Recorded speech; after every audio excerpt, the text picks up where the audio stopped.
محمد بن عبد الرحمن انصاری نے بیان کیا، کہا کہ میں نے محمد بن عمرو بن حسن بن علی رضی اللہ عنہ سے سنا، اور انہوں نے جابر بن عبداللہ رضی اللہ عنہ سے کہ رسول اللہ صلی اللہ علیہ وسلم ایک سفر غزوہ فتح میں تھے۔ آپ صلی اللہ علیہ وسلم نے دیکھا کہ ایک شخص پر لوگوں نے سایہ کر رکھا ہے۔ آپ صلی اللہ علیہ وسلم نے دریافت فرمایا کہ کیا بات ہے؟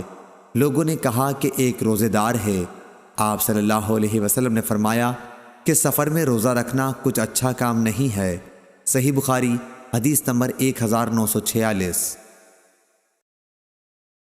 عبداللہ بن مسلمہ نے بیان کیا، کہا ہم سے امام مالک نے، ان سے حمید طویل نے، اور ان سے انس بن مالک رضی اللہ عنہ نے کہ ہم نبی کریم صلی اللہ علیہ وسلم کے ساتھ رمضان میں سفر کیا کرتے تھے۔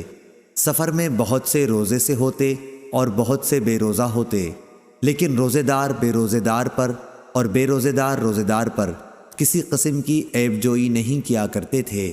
صحیح بخاری حدیث نمبر 1947۔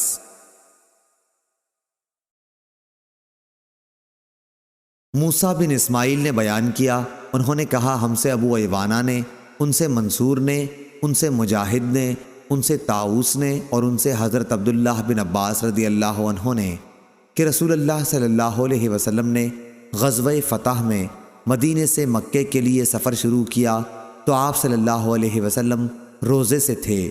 جب آپ صلی اللہ علیہ وسلم اسفان پہنچے تو پانی منگوایا اور اسے اپنے ہاتھ سے منہ تک اٹھایا تاکہ لوگ دیکھ لیں۔ پھر آپ صلی اللہ علیہ وسلم نے روزہ چھوڑ دیا یہاں تک کہ مکہ پہنچے۔ ابن عباس رضی اللہ عنہ کہا کرتے تھے کہ رسول اللہ صلی اللہ علیہ وسلم نے سفر میں روزہ رکھا بھی اور نہیں بھی رکھا، اس لیے جس کا جی چاہے روزہ رکھے اور جس کا جی چاہے نہ رکھے۔ صحیح بخاری حدیث نمبر 1948۔ عبید اللہ نے بیان کیا، ان سے نافع نے کہ حضرت عبداللہ بن عمر رضی اللہ عنہ نے آیت مذکورہ بالا فدیۃ طعام مساکین پڑھی اور فرمایا یہ منسوخ ہے۔ صحیح بخاری حدیث نمبر 1949۔ ابو سلمہ نے بیان کیا کہ میں نے عائشہ رضی اللہ عنہا سے سنا، وہ فرماتیں کہ رمضان کا روزہ مجھ سے چھوٹ جاتا، شعبان سے پہلے اس کی قضا کی توفیق نہ ہوتی۔